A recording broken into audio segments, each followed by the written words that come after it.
Hello. This sermon audio is a ministry of the Town Church in Fort Collins, Colorado. If you would like to learn more about us, how to connect, or how to support us, go to our website, thetownchurch.org. While listening to the Bible preached is a healthy part of our spiritual formation, it is not the whole picture. So if you aren't a part of a local church, we encourage you to prayerfully commit to a local body of believers where you live. We're glad you can join us, and we hope God uses the following sermon to reveal more of His glory to you. Well, good morning, church. I'm Eric. I'm an elder here. I'm also on staff as a full-time pastor. It is my privilege to once in a while, on somewhat of a regular basis, fill in for Vince. Vince is our usual teaching pastor here. Sometimes he's gone. Sometimes he just needs some rest. In fact, today marks Vince's official work anniversary. He has been here for 8 full years now. There he is, as mustachioed. Praise God, that's not on his face anymore. That's not Vince anymore. He's been here for 8 years. He's been here for 8 years. And if anyone knows anything about church planning, that can be a grueling 8 years. So, this is going to put him on the spot, but I would ask you to consider this next week. Send him an encouraging note on how God has used Vince in your life. As a church planner, that is a food for the soul. That is fantastic. So, consider that this next week. Our vision as a church is to see the gospel transform everything. See it transform everything. And so that includes ourselves, doesn't it? We want to see ourselves transformed by God as well. And part of ourselves is our minds. We want to see our minds transformed by the gospel. Our prayer is that God would show us more of Himself, an accurate view of Himself to us, that He would also give us the capacity to handle that God would remind us of what is true about Him and correct in our minds what is false about Him. I think we need this routinely. We could put it this way, that we need to be routinely reminded of the answer to the question, who is God? There are lots of answers in our culture, aren't there? Around us, there's all sorts of answers to this question. That God is whatever works the best for you, or God is creation, or God is your appetites, or God is you. We hear that one all the time, don't we? Or that God just doesn't exist. There is no God. Or if there is a God, we can't really know Him. Who is God? I believe we ask this question in one form or another all of the time. Whether we've known Jesus our whole lives or whether we're just now starting to explore who God is. When we're experiencing heartache, don't we ask this question, who is God? Is He really sovereign? Is He really caring? Is He really a father? When things seem to be going our way, don't we ask this question, who is God? Even if we don't realize it, is He really the source of all good gifts and not my own ingenuity? Is He really the only Savior who saves me by grace and not according to my strength or the good stuff that I do? Who is God? See, as a church, we believe that the Bible is God's inerrant, infallible word, that this is what God has given us. That out of His grace, He's preserved this book to us with amazing consistency for over 1,000 years. Think about this. Many, many different authors over many, many, many centuries in different cultures wrote this book. God inspired them to write this book. As we read it, there's one consistent, coherent picture of God, isn't there?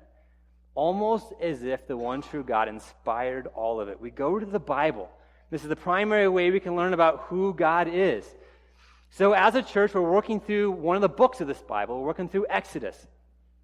Now, I'm tempted at times to think that the book of Exodus is primarily about Moses, or primarily about Israel, God's children, or primarily about how God takes Israel and frees them from Egypt and sends them to the Promised Land. But the book of Exodus is primarily about God. Exodus teaches us who God is, and we'll see as we go that God is the main actor here. Moses certainly needed to know who God is. So think about this. Moses was born as a Hebrew, but he grew up in Pharaoh's household till he was about 40 years old or so. At that point, he kills an Egyptian, he flees for his life from Egypt across a wilderness, ends up in Midian, where he meets the daughter of a priest named Jethro. He marries this daughter, becomes his wife, he has a son, he begins working for his father-in-law, tending sheep. This is now Moses' life. He's in Midian for about 40 years, in Egypt for 40, and Midian for about 40. He's tending sheep, day after day, month after month, year after year. This is Moses' life. And then everything changes at the end of Exodus chapter 2. We read this a few weeks ago. I'm going to remind us of what this says. Exodus chapter 2, at the very end. During those days, the king of Egypt died, and the people of Israel groaned because of their slavery and cried out for help. Their cry for rescue from slavery came up to God, and God heard their groaning. And God remembered his covenant with Abraham, with Isaac, and with Jacob. God saw the people of Israel, and God knew. God remembered the covenant he made with Abraham, with Isaac, and with Jacob. God saw his people Israel, and God knew. And according to God's gracious plan, he acts. It's just a normal day for Moses. He's tending his sheep when the God of Abraham, Isaac, and Moses meets with him. And God gives Moses his plan. God says, I'm going to send you back to Egypt. You're going to free Israel, and we're going to go to the promised land. This is a plan that could cost Moses his life. What do you think was going through Moses' head? After all, Pharaoh is supposed to be one of the most important and powerful rulers of the day. And now God just told Moses he's supposed to go to this Pharaoh and demand that he release Israel. Remember, Israel is Pharaoh's workforce. Pharaoh has lots of building projects upon which he depends upon the Israelites to do the work. But Moses is supposed to go and demand that Israel be freed. This is crazy. So Moses replies with objections. I think you and I would as well. Moses has 5 of them. 5 objections that all contain a similar thread of unbelief. Do you catch that in these objections of not quite understanding who exactly it is that's talking to him? A thread that suggests that Moses is in need of getting reacquainted with this God. In fact, his second objection is basically that question. Moses asks, who are you? And given this impossible task, this seems like an appropriate question to me. So who are you again, and why should I trust your plan to go back to Egypt? Who is God? In Moses' day, there are 3 views about what ultimate reality is, about who God is, and they're up on the screen. The first was polytheism. There's lots of gods. They have different jurisdictions, different degrees of power. There's different ways to please them all. The second was pantheism, that God is creation. There's not a bunch of a distinction between the two. And the third was syncretism. There's lots of different avenues to God, lots of different paths to God. They're all just different avenues to the same God, and there may be different religions, but they all blend together in the end. So who is this God that's speaking with me, Moses asks. And notice how God responds to that second objection. God reveals his special covenantal name, I am, or Yahweh.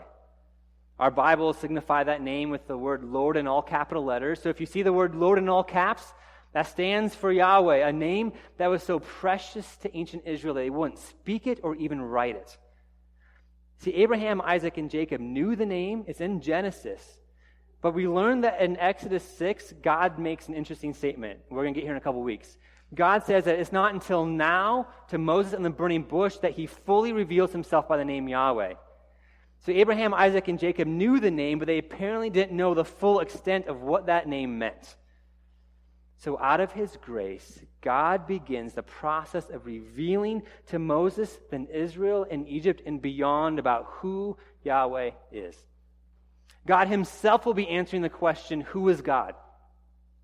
So let's pick up the story. We're going to start in Exodus chapter 4. We're going to look at verse 18. Instead of reading the entire passage at the beginning like we usually do, I want to take this story in chunks. So we're just going to kind of take it by chunks. So I want us to feel the force of the story as it actually unfolds. Exodus, just the second book of the Bible, and if you remember from last week, Moses has just finished his last and final objection. That objection is just please send somebody else, God. He just comes out and says it. God, send somebody else. And then God answers him by saying, I'm still going to send you, but I'm going to send you Aaron along to help you.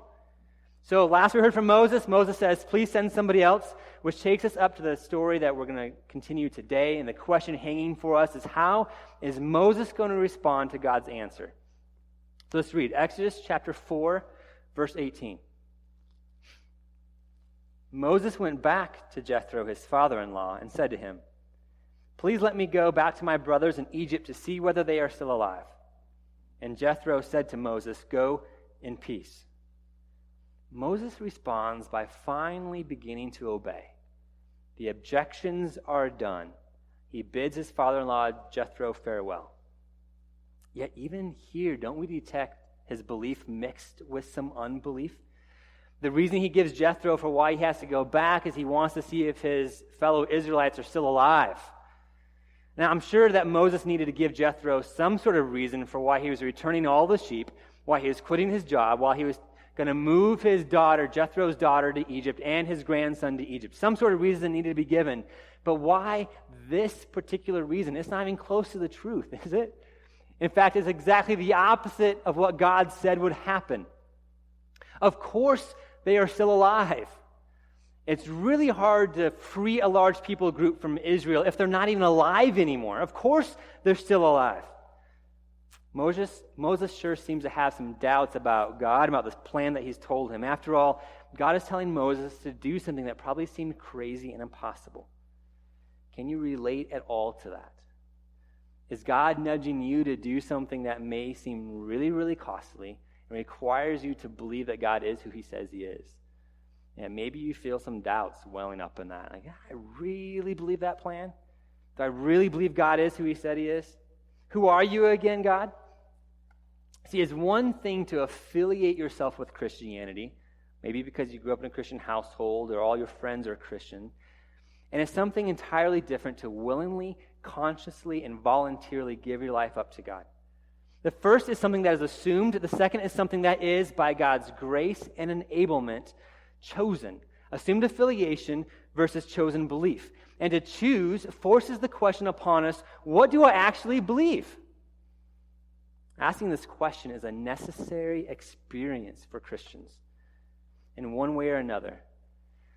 If you grew up in a Christian household, you may have heard the phrase, making your parents' faith your own. It's getting at a similar thing here.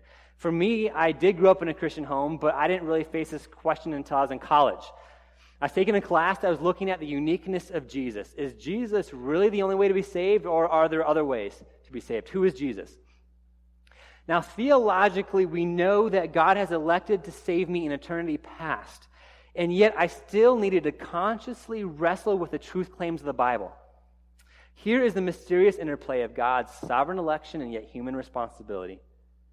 The question of who God is and do I really believe it struck me with force when I was in college, and I knew that how I answered that question would shape the rest of my life. Was I going to pursue the God of my parents' faith or something else? Who is God, and is the God of the Bible even real? Is he just a made-up crutch so that society has a reason to produce moral citizens? Is he just a fake concept to make ourselves feel better? Because if that's the case, I wanted nothing to do with it. Who is God? This is not just a theoretical question, is it? It's intensely practical.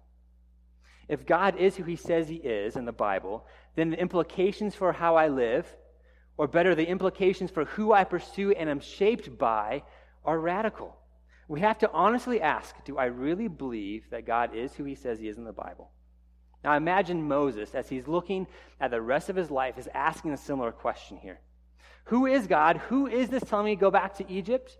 Can I actually trust him? And Moses' conclusion seems to be a cautious yes. There's belief here, but there's also some unbelief mixed in. Maybe that's the part you can relate to. Maybe you say, yes, I believe in the God of the Bible, but there are these doubts that come back, and they nag at me.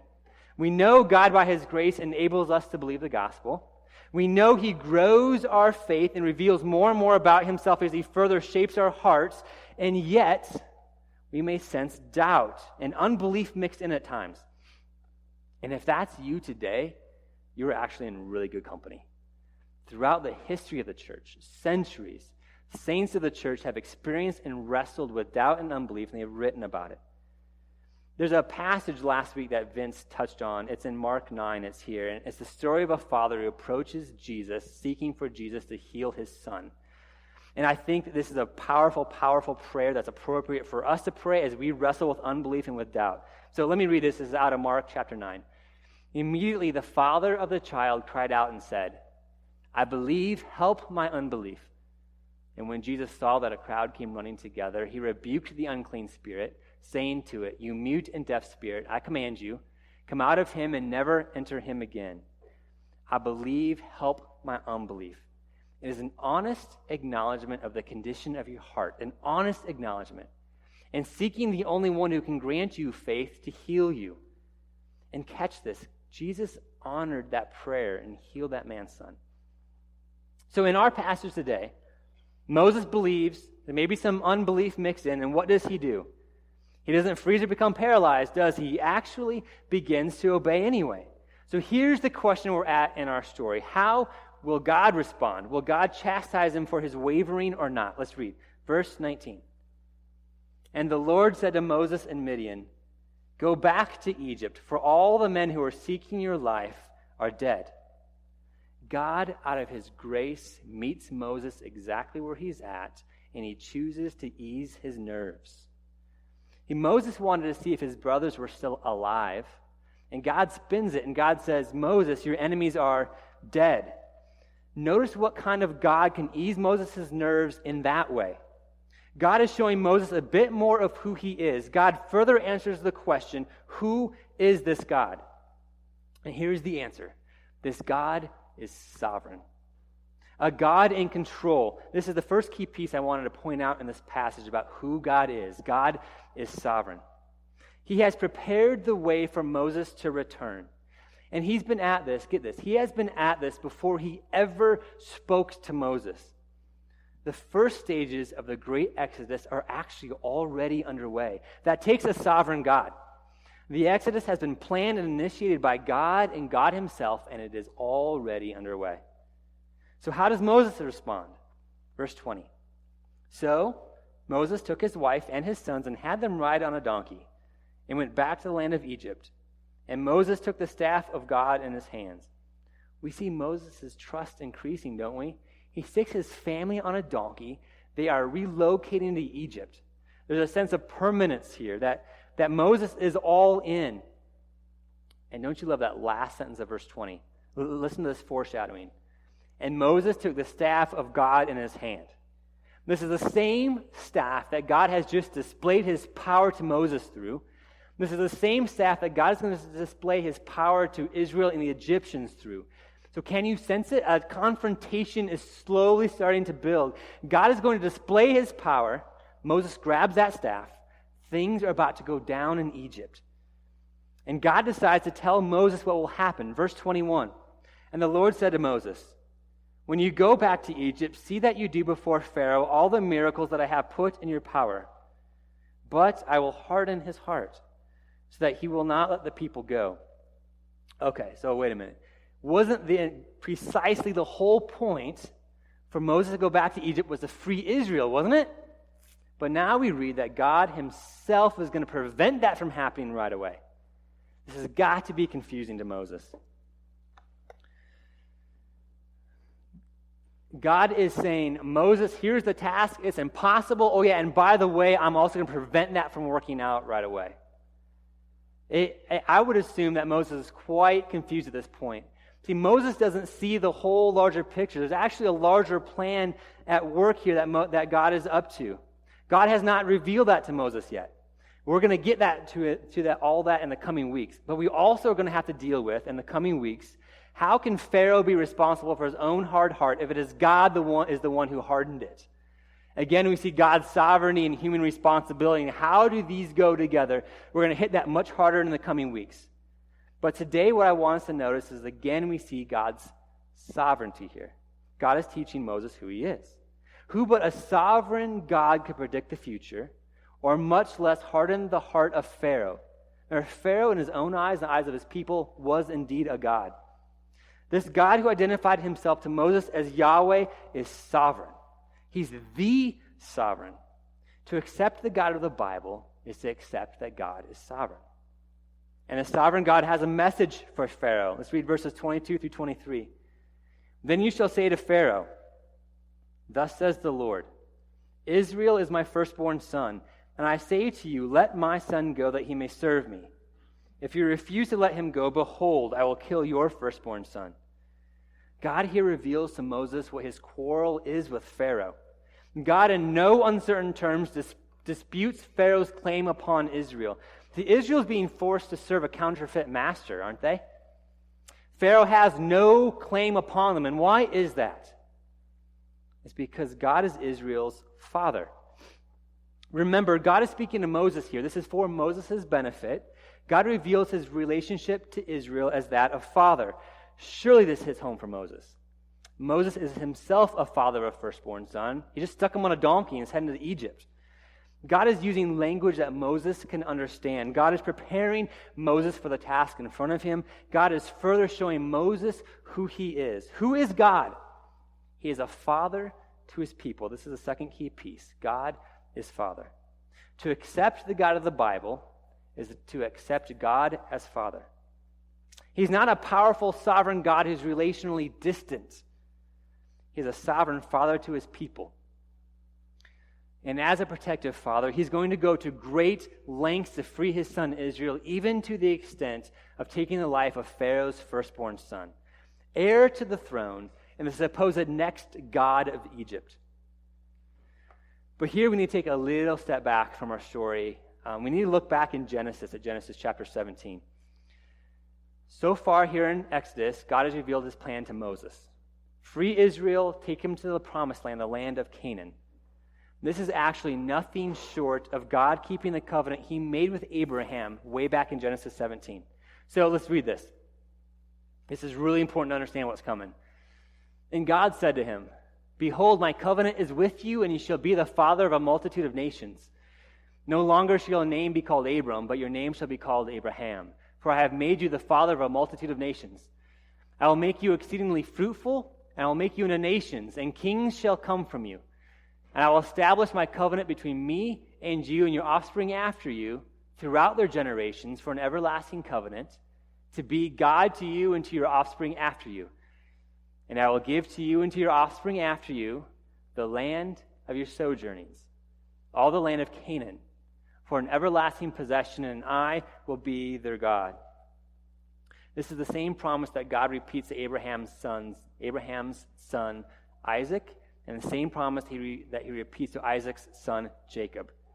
So here we find the significance of God reminding Moses 4 times the burning bush that he is the God of Abraham, of Isaac, and of Jacob. Over and over again, I am the God of Abraham, the God of Isaac, the God of Jacob. See, by freeing Israel and leading them to the promised land, God is keeping his covenant. He's fulfilling his promise with Abraham, with Isaac, and with Jacob. But there's a problem for Moses. Let's read verses 24 through 26. At a lodging place on the way, the Lord met him and sought to put him to death. Then Zipporah took a flint and cut off her son's foreskin and touched Moses' feet with it and said, "Surely you are a bridegroom of blood to me." So he let him alone. It was then that she said, "A bridegroom of blood," because of the circumcision. All right, everybody got that? Let's look at verse 27. Verses 24 through 26, there are so many different views of what exactly the details of that passage are getting at. Nobody seems to know for sure. Of all the people I've read, there's all sorts of different...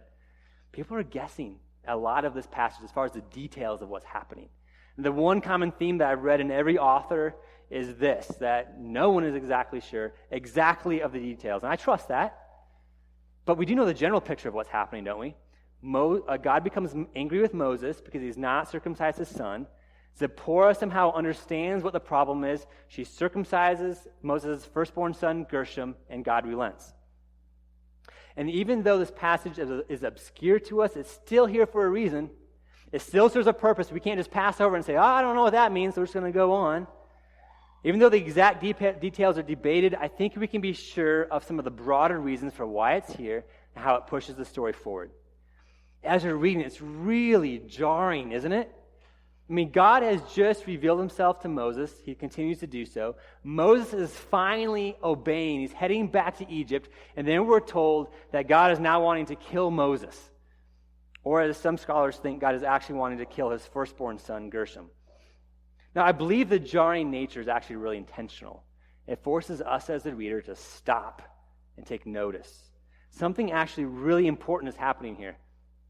So do you remember the covenant God made with Abraham we just read about? Well, let's read the very next section in Genesis 17. It says this, "And God said to Abraham, As for you, you shall keep my covenant, you and your offspring after you throughout their generations. This is my covenant which you shall keep between me and you and your offspring after you. every male among you shall be circumcised. You shall be circumcised in the flesh of your foreskins, and it shall be a sign of the covenant between me and you.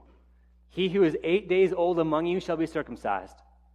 Any uncircumcised male who is not circumcised in the flesh of his foreskin shall be cut off from the people. He has broken my covenant.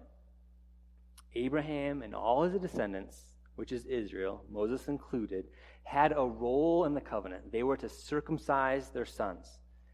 See, God had just told Moses what he was willing to do to Pharaoh's firstborn son, to take his life. And yet with Moses' very own firstborn son, there was a problem. He was not circumcised. This was a serious offense. It meant being cut off from God's people, not enjoying a father-son relationship, but an adversarial relationship. How could Moses lead God's people in fulfillment of the covenant if Moses himself was in violation of that very covenant? See, God was keeping his end up. Moses was not keeping his. Moses committed a serious sin of omission, and God took action to dramatically instill into Moses more of who he is and how he views sin. Here we again see that Moses falls short as a deliverer of Israel, don't we? Not only is it Moses' fault that Gershom is not circumcised, but Moses isn't the one who rectifies the situation. Did you catch that? Zipporah, his wife, is the one who circumcises his son. We've seen this over and over again in Exodus. A woman has come to the rescue. Zipporah does what Moses should have done. Moses falls dramatically short. And yet even here we see glimpses of God's grace. This is God. The text says that God sought to put him to death. God could have put him to death like that, couldn't he? And yet he doesn't. God makes known the seriousness of the offense short of actually putting him to death. I believe this episode provided Moses with another answer to the question, who is this God? This is the answer. Yahweh is who he says he is. He truly is the covenant-keeping God of Abraham, of Isaac, and of Jacob, and he requires obedience. This God who has met with Moses, who has given this seemingly impossible task to Moses, is who he says he is. God is who he says he is. He has not changed. He does not change. God is who he says he is. This is the third key piece I want to pull out of this passage that tells us who God is. If we accept the God of the Bible, we need to accept that God is a sovereign Father who is who he says he is. Now, as we experience life, at various times, we may start to question, is indeed God caring? Is he indeed sovereign? Is he unchanging? Is he trustworthy? The Bible gives us a clear answer, and the answer is yes, that he is who he says he is. So you may not always feel it, but to believe otherwise is not to believe the God of the Bible.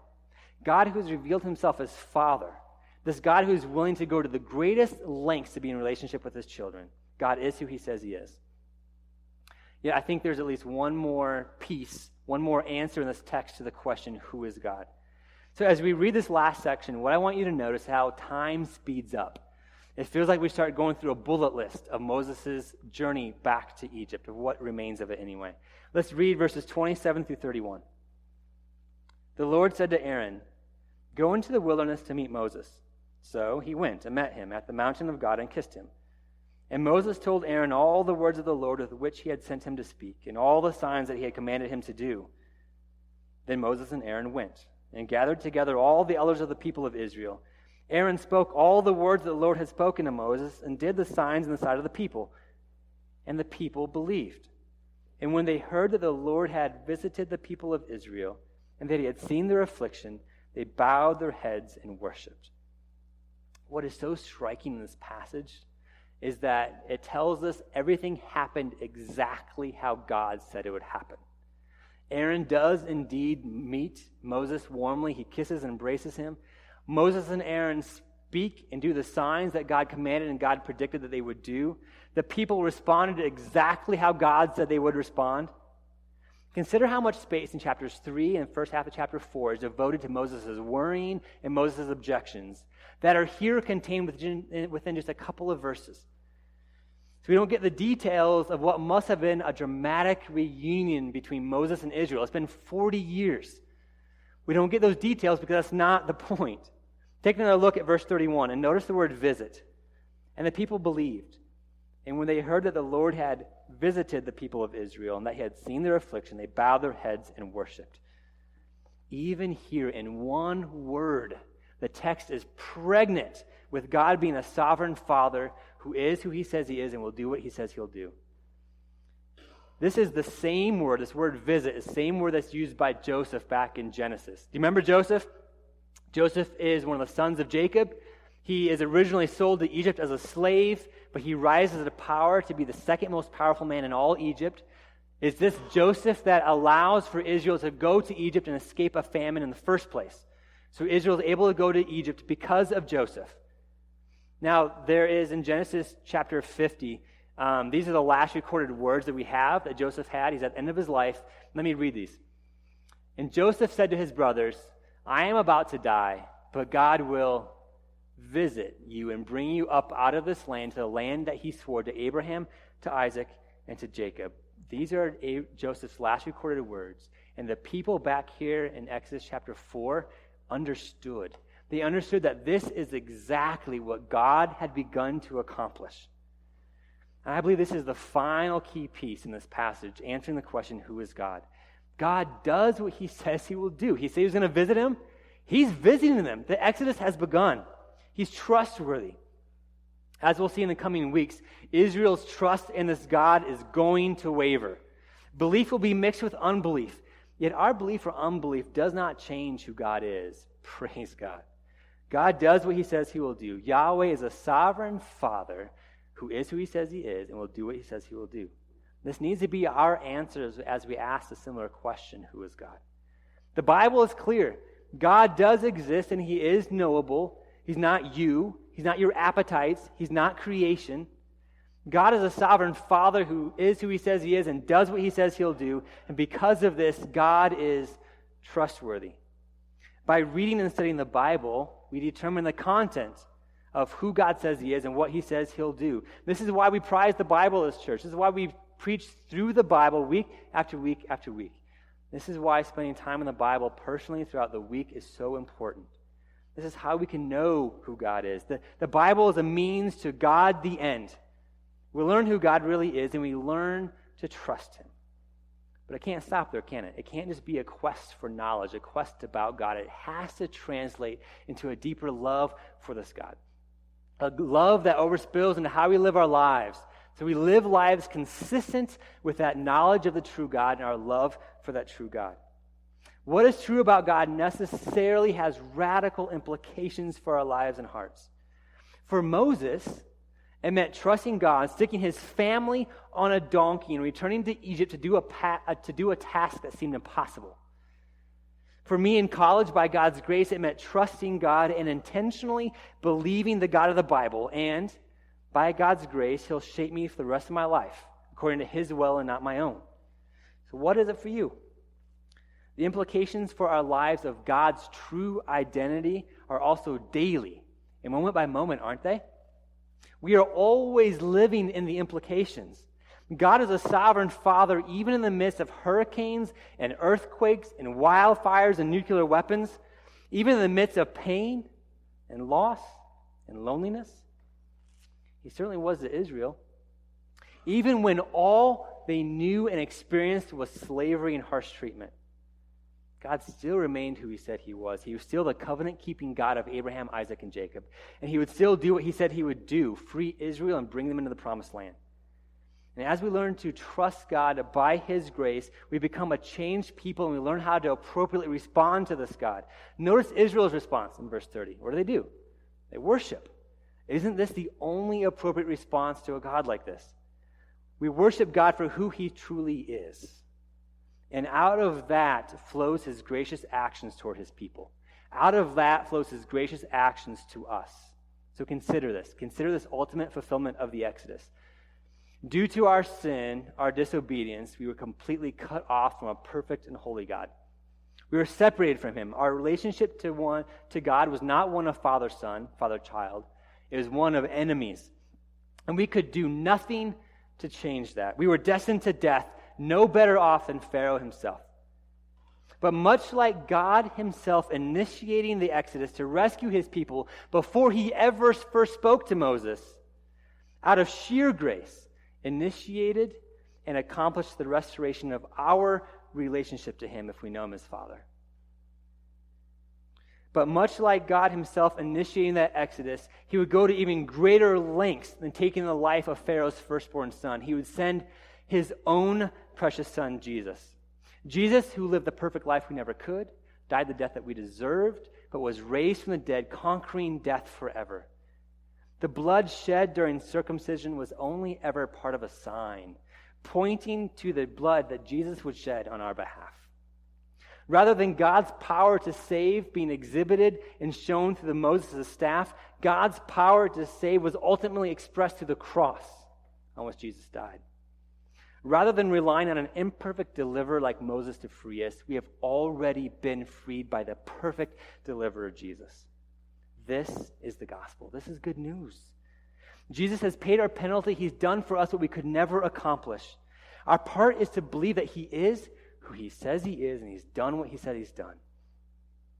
There is one God, the sovereign God. He is not creation, but he is sovereign over creation, even over life and death. There's only one path to salvation, certainly not through the false gods of Egypt, as we're going to see in the coming weeks, but through Jesus Christ himself. Now, in Moses' day, the sign that you are part of God's people was circumcision. Today, the sign that we've been made new, that we participate in, is baptism. It shows that we are God's children. Baptism does not save us. It does not save us. Jesus is the one who saves us. Baptism is just an outward sign of an inward changed reality that only Jesus can accomplish. Now, I want to end with one passage that Paul writes in Colossians 2. It's packed. It's the gospel, and he also connects baptism and circumcision. And at the very first part of this passage, Paul reminds us about the importance of what it is that we are believing. So I want to read this. It's in Colossians 2. See to it that no one takes you captive by philosophy and empty deceit, according to human tradition, according to the elemental spirits of the world, and not according to Christ. For in him the whole fullness of deity dwells bodily, and you have been filled in him, who is the head of all rule and authority. In him also you were circumcised with a circumcision made without hands, by putting off the body of the flesh by the circumcision of Christ, having been buried with him in baptism, in which you were also raised with him through faith in the powerful working of God who raised him from the dead. And you, who were dead in your trespasses and the uncircumcision of your flesh, God made alive together with him, having forgiven us all our trespasses, by canceling the record of debt that stood against us with its legal demands. This he set aside, nailing it to the cross. He disarmed the rulers and authorities and put them to open shame by triumphing over them. This is the gospel. This is the work of Christ. God has made us alive. This is how we are saved. And this is trustworthy. It's trustworthy because this God is a sovereign Father who is who he says he is and will do what he says he will do. And our only response to such a God is worship. I want to pray that for us this morning, that God would convince us more and more of the truth of the gospel, and he would show us more and more the truth of who he is. So let's pray.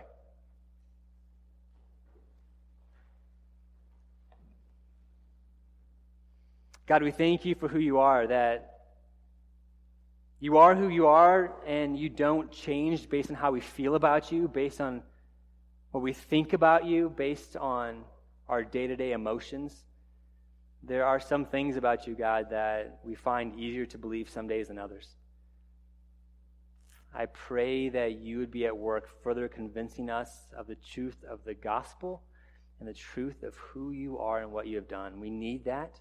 We can't manufacture it on our own. We can't force us to believe these things. You're the one who does that, and we ask that you be at work doing that. Thank you for who you are and what the Bible reveals about you. You, out of your grace, preserved the Bible for us so we can actually have something to go to learn who this God is in the midst of all the different messages that we receive, even in the midst of the different messages our own hearts give us. That's your grace, Father, and we thank you for that. Pray all this in Jesus' name. Amen.